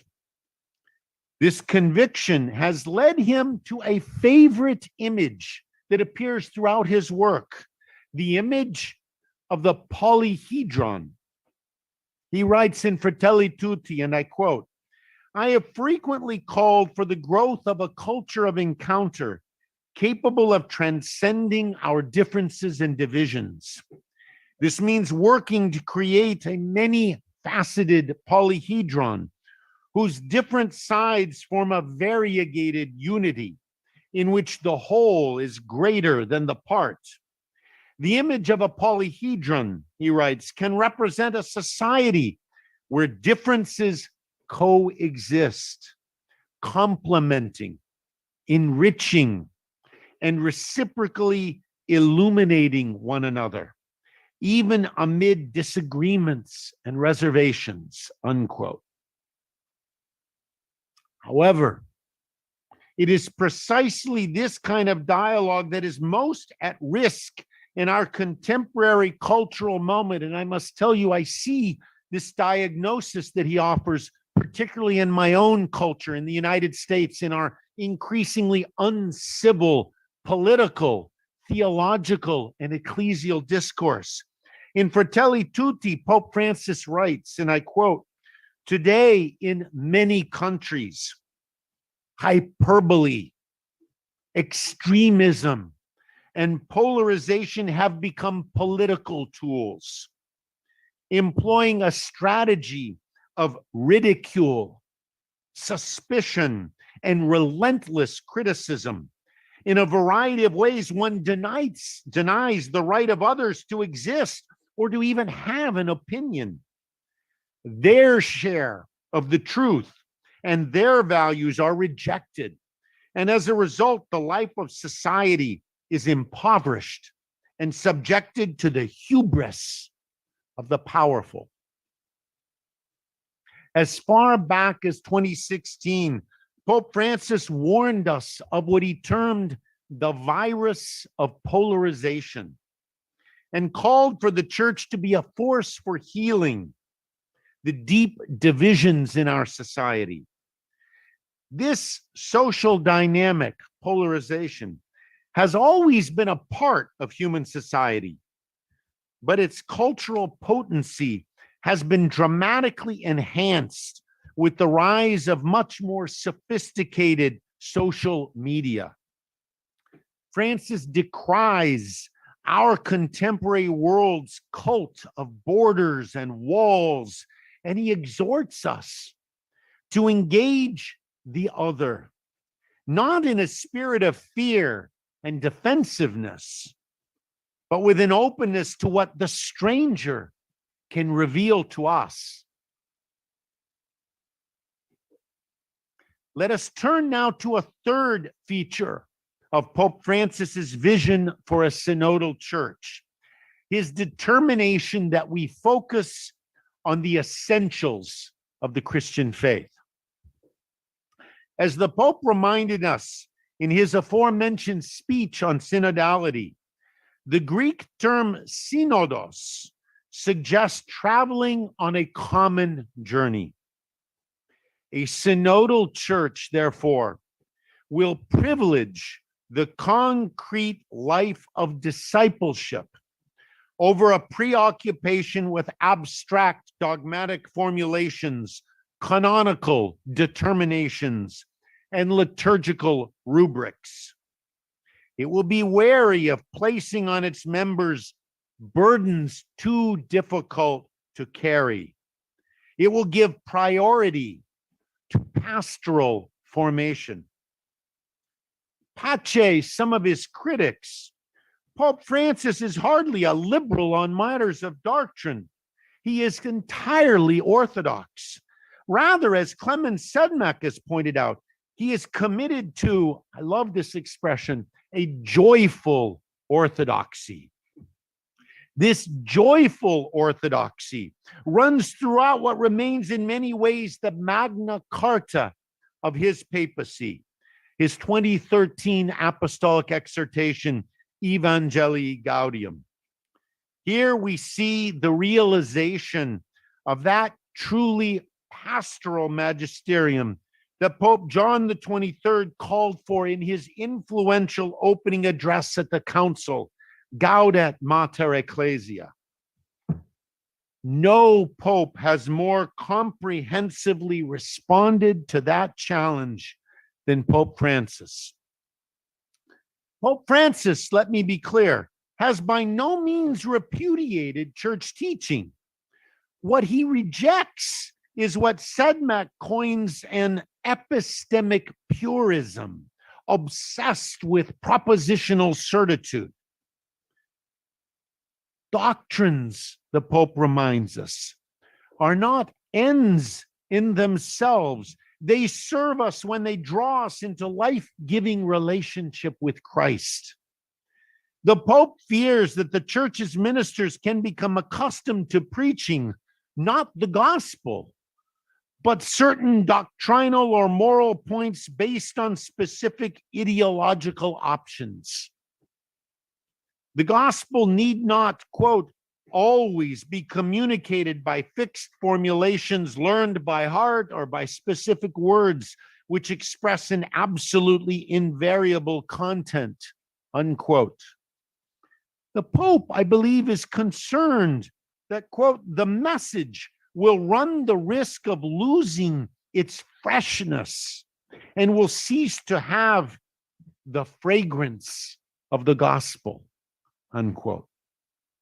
Here, as elsewhere, the Pope draws substantively from the teaching of the Second Vatican Council. In Evangelii Gaudium, he writes, quote, all revealed truths derive from the same divine source and are to be believed with the same faith. Yet some of them are more important for giving direct expression to the heart of the gospel. In this basic core, what shines forth, he says, is the beauty of the saving love of God made manifest in Jesus Christ, who died and rose from the dead. In this sense, the Second Vatican Council explained, quote, in Catholic doctrine, there exists an order, a hierarchy of truths, since they vary in their relation to the foundation of the Christian faith. This holds true as much for the dogmas of faith as for the whole corpus of the church's teaching, including her moral teaching, unquote. This Pope understands well that the Council's teaching on the hierarchy of truths is more than just ranking doctrines. The Council wished to relate doctrine, necessary though it is, to something more basic, more fundamental, the Christian charisma. Thus, the Pope insists, quote, pastoral ministry in a missionary style is not obsessed with the disjointed transmission of a multitude of doctrines to be insistently imposed. When we adopt a pastoral goal and a missionary style, which would actually reach everyone without exception or exclusion, the message has to concentrate on the essentials, on what is most beautiful, most grand, most appealing, and at the same time, most necessary. The message is simplified while losing none of its depth and truth, and thus becomes all the more forceful and convincing, unquote. While the integrity of the gospel is certainly preserved authoritatively in the church's rich dogmatic tradition, of that the Pope can leave no doubt. In a synodal church, it is more often kept alive and enriched in the simple expressions the gospel finds in the lived faith of ordinary believers, what the tradition has referred to as the sensus fidelium, the sense of the whole faithful. Genuine orthodoxy must be, as Sedmak notes, not just a joyful orthodoxy, but a listening orthodoxy. One of the greatest theological influences on Pope Francis has been the Teología del Pueblo that was distinctive to Argentina. This theology begins with careful attention to popular religious beliefs and practices and customs, particularly those of the poor. Pope Francis has long affirmed the theological significance of lo cotidiano, a term which connotes the spiritual richness of ordinary, everyday human existence. We saw this celebration of a fully enculturated faith on brilliant display at the Pan-Amazonian Synod. For Pope Francis, the sensus fidelium is identified not only or even primarily through opinions of educated elites, including we theologians, but through the poor and the marginalized. Perhaps the most profound example of the priority the Pope gives to the essentials of the Christian faith is reflected in his remarkable, pastorally sensitive apostolic exhortation on marriage and family, Amoris Laetitia. Often considered as a separate treatise on the sacrament of marriage, this document is in fact a profound expression of the Pope's commitment to ecclesial synodality. For Pope Francis understands that the first task of a synodal church is sympathetic listening. And he readily admits that the church teaching has too often failed to take into account the concrete concerns and insights of ordinary believers. Concrete is the key word here. He uses some form of it 20 times in Amoris Laetitia. The Christian life is not lived in the realm of pious platitudes and romanticized narratives about the sublime beauty of spiritual marriage. The document is leavened with frequent acknowledgments of some of the most pressing practical challenges facing married couples, parents, and families today. Economic hardship, forced migration, lack of affordable housing, domestic violence, pornography, the deprivation of women's rights, technological distractions, a culture of the ephemeral that undermines the pursuit of authentic relationships. And even he mentions the simple exhaustion of parents. As the parent of 4 children within 5 years, I have a particular appreciation for his noting the forces of exhaustion in parenting. The Pope understands how difficult it is to live out the obligations of marriage, parenthood, and family with any degree of authenticity and integrity in the world today. The practical wisdom our tradition offers on marriage is found, he insists, first and foremost in scriptures, in the scriptures. For Pope Francis, the Bible has too often been reduced to a set of abstract claims about marriage and family. Instead, he says, we must see in scripture a concrete source of comfort and companionship. After a brief treatment of necessary magisterial teaching, chapter 4 of this remarkable document returns to the riches of our biblical heritage with a moving reflection on that staple of wedding liturgies. I don't know if that's true here, but in the United States, this is the most popular reading in wedding liturgies. 1 Corinthians 13, love is patient, love is kind. But at every point in the Pope's deeply moving chapter, there's an emphasis on the practical over an arid dogmatism and a recognition that the church's pastoral accompaniment must start with where people really are.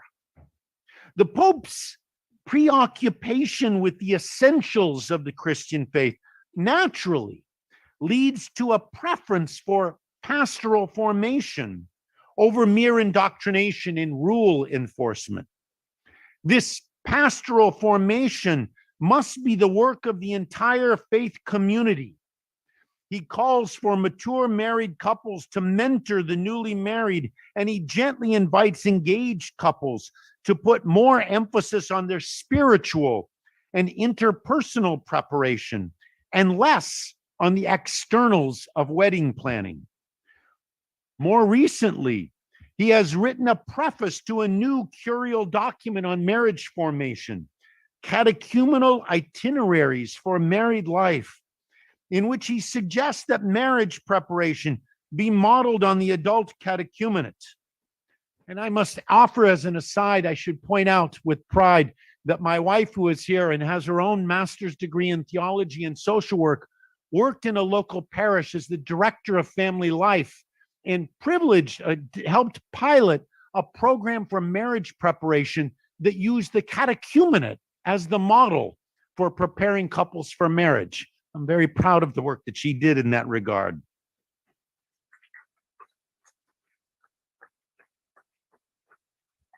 But the Pope in this document also expresses a genuine pastoral concern for irregular relationships. This was already evident in his dramatic simplification of the church's procedures for obtaining an annulment. Pope Francis criticizes clergy who may be too enamored with rules in a spirit of judgment, and he bemoans a stress on what he terms doctrinal, bioethical, and moral issues that sometimes fail to provide practical support for married couples facing concrete struggles of one kind or another. At one point, he even admits, and he includes himself in this, that the church's ministers, quote, can find it hard to make room for the consciences of the faithful, who very often respond as best they can to the gospel amid their limitations, and who are capable of carrying out their own discernment in complex situations. And here, in a statement that I think should be on the desk of every pastoral minister, we have been called to form consciences, not to replace them. Unquote. The integrity of adult consciences has been a consistent concern of this Jesuit Pope. In a 2021 letter to the Superior General of the Redemptorist Order, honoring the 150th anniversary of St. Alphonsus Liguori being declared a doctor of the church, the Pope celebrated the listening heart of that great moral theologian. He commended St. Alphonsus for his careful attentiveness to the concrete situations of those troubled souls who came to him for counsel. The Pope insisted that, quote, by forming responsible and merciful consciences, we will have an adult church capable of responding constructively to social fragilities in view of the kingdom of heaven, unquote. Returning once more to Amoris Laetitia, we find in chapter 8, quite simply, the most comprehensive, astute, and balanced guide to the exercise of discernment in the moral life that one will find in any official church document. Although people's marital status may fall short of the full ideal represented in official church teaching, their situation, the Pope insists, can still provide an occasion of grace and an opportunity to heed the call to spiritual growth. Pastors must discern, quote, which of the various forms of exclusion currently practiced in the liturgical, pastoral, educational, and institutional framework can be surmounted, unquote. The Pope is convinced that in at least some of these irregular situations, a return to the Eucharistic table may be pastorally warranted. Quote, it is a matter of reaching out to everyone, the Pope writes, of needing to help each person find his or her proper way of participating in the ecclesial community, and thus to experience being touched by, quote, an unmerited and unconditional and gratuitous mercy. The Pope says no one can be condemned forever because that is not the logic of the gospel, unquote. Amoris Laetitia is not a capitulation to moral relativism, nor does it represent a watering down of church teaching. This is what authentic Christian discipleship looks like when we eschew dogmatic moralism and put the gospel to the service of the life of ordinary believers. A final example of the Pope's emphasis on the essentials of the Christian faith over both an arid dogmatism and a rigid rubricism is evident in his commitment to the primacy of liturgical formation in the life of the church. As many of you will be aware, in 2021, the Pope felt compelled to issue his controversial apostolic letter, Traditionis Custodes, in order to correct certain divisive tendencies that had arisen, likely as an unintended consequence of Pope Benedict's assertion in Summorum Pontificum that the Tridentine Mass and the Missal of Pope Paul VI were two equally legitimate forms of one rite. The Pope also significantly restricted further celebrations of the preconciliar Missal. More recently, in his apostolic letter on liturgical formation, Desiderio Desideravi, he elaborated on why this had been necessary. Although intended as an opportunity for a profound sacramental encounter with Christ, a ritual expression of the church's own sacramentality, the liturgy, the Pope feared, has often been reduced to a battleground. The ritual power of the liturgy, he says, lies not in a false liturgical aestheticism, but in a sense of genuine wonder at the sublime beauty of the Paschal mystery as God's means of effecting our salvation in and through the celebration of the liturgy. The Pope warned that the Eucharist should not be viewed according to a ritual aesthetic, which is content by only a careful exterior observance of a rite, or is satisfied by a scrupulous observance of the rubrics, unquote. Francis was not giving license to a cavalier dismissal of liturgical rubrics. Rather, he was calling for a more profound Eucharistic spirituality, one that might overcome divisive liturgical debates regarding competing liturgical aesthetics. Finally, I would like to explore with you the distinctive exercise of ecclesial authority that authentic synodality demands. Authentic ecclesial authority must proceed from the church's nature as a communio ecclesiarum, a communion of churches. As such, synodal authority should always be exercised as a service to God's people in ways that attend to both the local and universal dimensions of the church.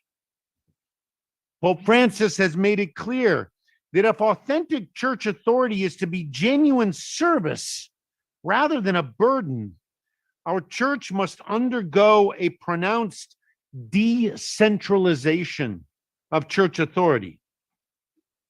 Now, let me say that although I am sympathetic to the Pope's basic commitment here, I am not convinced that decentralization itself is the most helpful term, at least not from an ecclesiological perspective.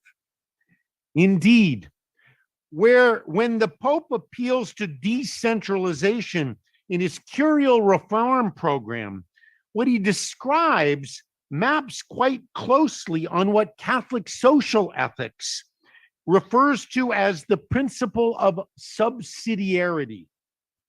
Consider this passage from Predicate Evangelium. The present reform proposes, in the spirit of a sound decentralization, to leave to the competence of bishops the authority to resolve, in the exercise of their proper task as teachers and pastors, those issues with which they are familiar and that do not affect the church's unity of doctrine, discipline, and communion, always acting with that spirit of co-responsibility, which is the fruit and expression of the specific mysterium communionis that is the church, unquote. Although the Pope employs here the language of decentralization, if we actually look at his exercise of ecclesial authority, although there are pronounced decentralizing impulses in play, I believe it is better to comprehend his exercise of authority as an ecclesial application of the principle of subsidiarity, a principle widely associated with Catholic social teaching. Let me suggest to you that we can define the principle of subsidiarity as applied to the life of the church in this way. the primary responsibility for the realization of the individual Christian vocation and the fulfillment of the mission of local churches lies with those individuals and local churches themselves. Only when the realization of these goals appears unattainable at the lower level and or a local matter threatens the faith and unity of the Church Universal, should there be an intervention from higher levels of church authority. I will point out that Pope Pius XII affirmed in 1946 that this principle, valid for social life in all its grades, was also valid for the life of the church, without prejudice to its hierarchical structure. One can see the principle at work at the council itself, particularly regarding the council's empowerment of episcopal conferences regarding liturgical matters.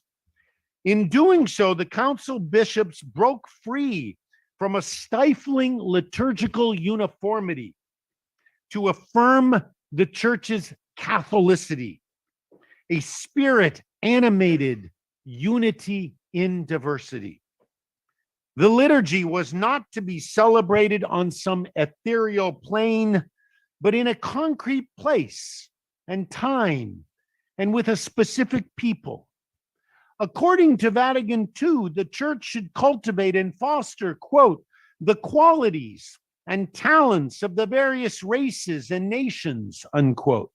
Local churches, the council encouraged, should be willing to, quote, borrow from the customs, traditions, wisdom, teaching, arts, and sciences of their peoples, unquote. This could include incorporation into the liturgy itself, when possible, of certain elements drawn from local cultures. This discernment was best undertaken, the council held, at the regional and local levels of church life. In 1967, the Synod of Bishops recommended that the principle of subsidiarity guide the revision of the Code of Canon Law, and the Apostolic Constitution by which Pope St. John Paul II promulgated the new code, Sacrae Disciplinae Legis, acknowledged the usefulness of the principle of subsidiarity. Still, ecclesial applications of subsidiarity have not been without some controversy. For example, the principle was largely avoided in the revised Code of Canon Law itself. The principle also came under substantial criticism at the 1985 Extraordinary Synod of Bishops, when some participants insisted that the principle was inapplicable to the church because the church was no mere sociological reality, but rather a spiritual communion, and therefore not subject to the sociological rules that apply to other secular institutions. In spite of this post-conciliar ambivalence in some ecclesiastical circles, many ecclesiologists have found the arguments posed against an ecclesial application of subsidiarity less than compelling. After all, the church is both a human and a divine reality, and though it certainly cannot be reduced to a sociological construct, neither can the church be completely exempt from sociological principles that apply to all human institutions. To do so would mean effectively to deny the significance of the incarnation itself. I would argue that the principle of ecclesial subsidiarity helps illuminate, in fact, the complex interplay between the universal and the local dimensions of the church, and between the exercise of papal primacy and ecclesial synodality. The ambivalence towards subsidiarity exhibited by Pope Francis's predecessors, to some extent, was evident in the Congregation for Divine Worship and the Discipline of the Sacraments 2001 document on the liturgy and liturgical translations, Liturgiam Authenticam. And you will please have to forgive my American frankness if I offer a certain criticism of this document in support of Pope Francis's reading. This document, however much it may have arisen out of pastorally understandable circumstances at the time, this document moved responsibility for liturgical translations away from episcopal conferences and back to the Vatican. The revised translation process included a line-by-line Vatican assessment of all liturgical translations, often resulting in the imposition of thousands of amendments to submitted translations. The document also called for a much stricter fidelity to the original Latin text. Unfortunately, the price of this stricter fidelity was often a diminishment in the text's intelligibility and prayability. In September of 2017, Pope Francis restored Vatican II's application of subsidiarity to the liturgy. He issued Magnum Principium, a document that revised canon law by returning the principal responsibility for liturgical translations back to episcopal conferences. It also revised some of the norms for liturgical translations that had been established in that earlier document. The Pope expanded the early document's insistence on liturgical fidelity to include not only fidelity to the Latin text, but also fidelity to the language in which the text would be translated, and fidelity to the comprehension of the worshiping community. Here we have an example of Pope Francis's application of the first element of the principle of subsidiarity, that which preserves the relative autonomy of local churches. But many of Pope Francis's critics have called attention to what they see as an inconsistency regarding his stance toward the autonomy of local churches. They cite in particular the Vatican suspension of ordinations in the French diocese of Fréjus-Talon, and the recent, my apologies, and the recent promulgation of a rescript that prohibits the creation of diocesan institutes of consecrated life or societies of apostolic life without Vatican approval. But again, we should recall that the principle of subsidiarity has two components.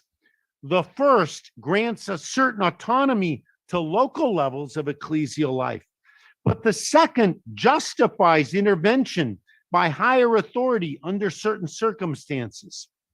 As Luca Badini Confalinieri notes, subsidiarity then does not automatically entail decentralization, as is sometimes mistakenly asserted. Subsidiarity merely asserts that it is each decisional level's responsibility to evaluate what it can do and what it can instead only achieve through delegation and cooperation with higher levels. Thus, what appears to be an inconsistent application of the decentralization of authority could be interpreted as an entirely consistent application of ecclesial subsidiarity. Pope Francis is a fierce advocate for the legitimate autonomy of the local churches, but he is also well aware of the obligations of the Pope to preserve the unity of faith and communion. And although much of his pontificate has been marked by an empowerment of local churches and their bishops, he's not afraid to act when the welfare of the whole church demands it. In the examples mentioned above, these Vatican interventions only occurred after it had become apparent that the local authorities had proven themselves either unable or unwilling to exercise appropriate oversight.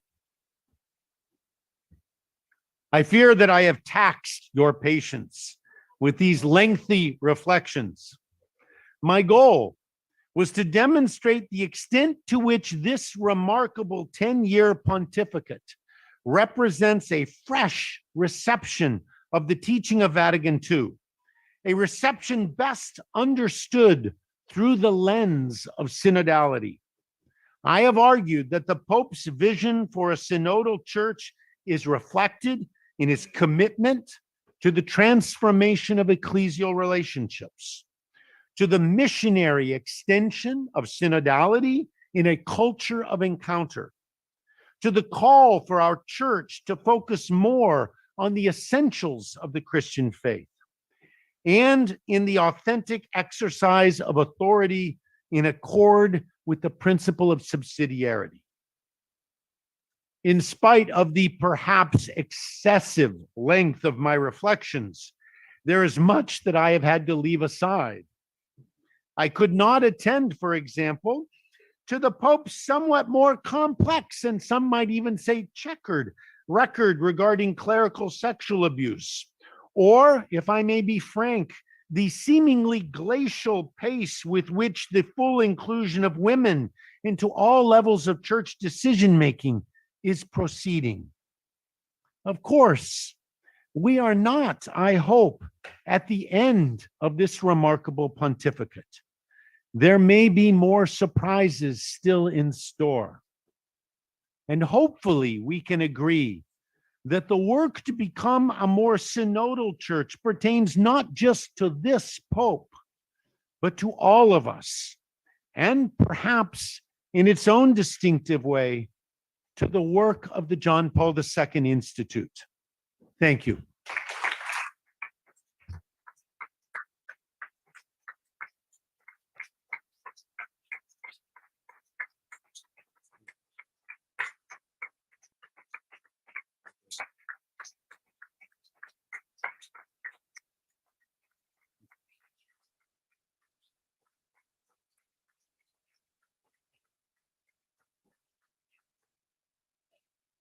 Thank you.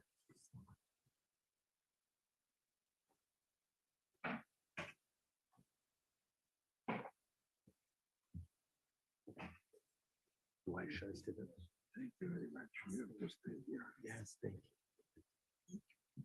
And I don't know. Yes. You're from there?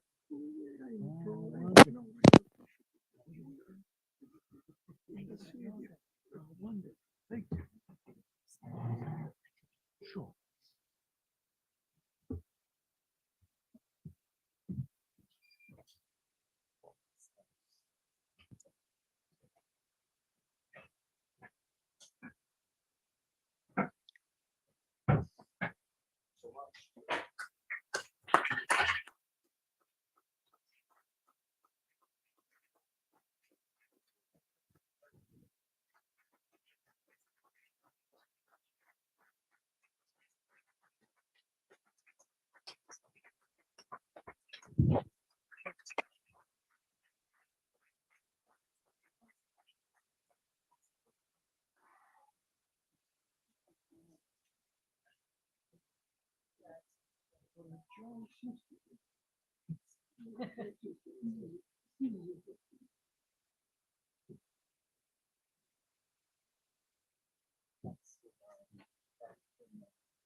Depends on the countries. Yeah.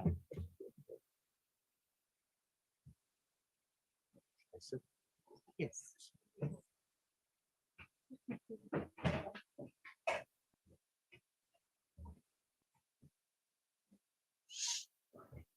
Secondo la tradizione del According nostro to the tradition of our institute, Academicus, our DS Academicus concludes with the awarding of prizes to the best students of the past academic year, both in license in theology and in the PhD in theology program. So under the bylaws of this competition, and keeping into account the curriculum of our students, we have awarded the third prize to Reverend Don Jesus Rafael Zuniga Umaña, the third prize for his dissertation conducted under the supervision of Professor Perez Sova. He obtained the summa cum laude,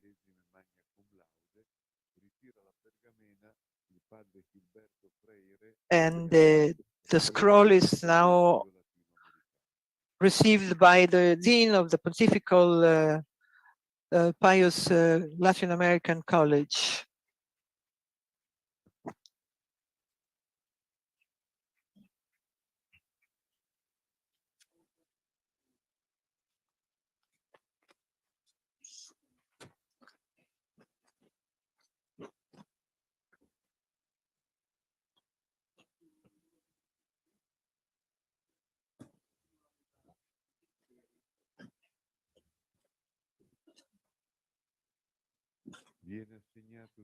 The second prize goes to our student, Dr. Leonardo Carreno Esteban, who is licensee in Sciences of Marriage and the Family.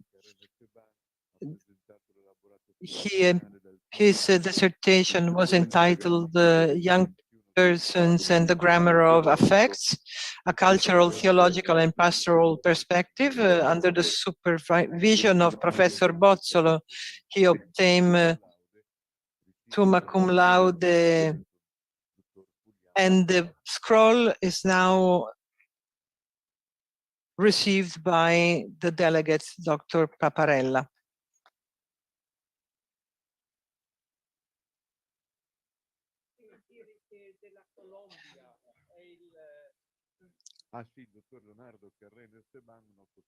Leonardo Carreno Esteban is a Colombian student of ours, and Colombia is present here, in fact.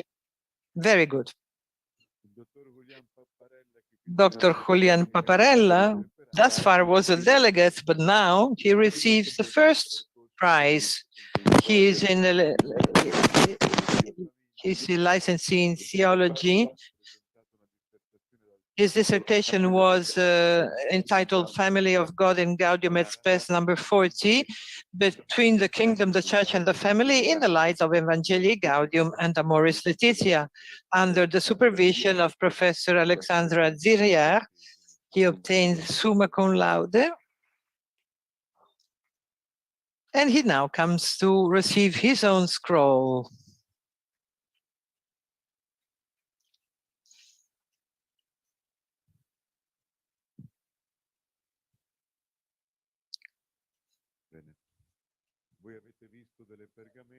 You have seen scrolls, but in addition to scrolls, which are very valuable, the prize consists in book coupons to support their training, their research. As far as the doctoral program, in the past academic year, the Council of the Central Section met on November 24th, 2021, and has awarded the Sub Auspiciis Prize and granted the publication of the dissertation to Tomás Vladimir Pérez Candelario, who in November 2020 defended a dissertation entitled Caritas est omnium virtutum forum. Charity as a foundation and center of the moral dynamics of virtues in St. Thomas Aquinas, under the supervision of Professor Perez Sova. And Dr. Perez Candelario is here to receive his scroll.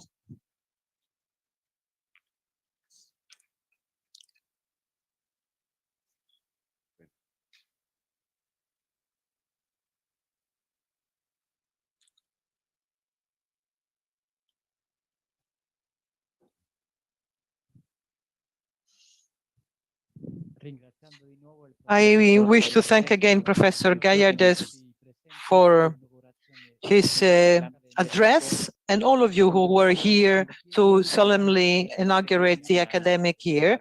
All rise, we will sing together Ave Regina Celorum.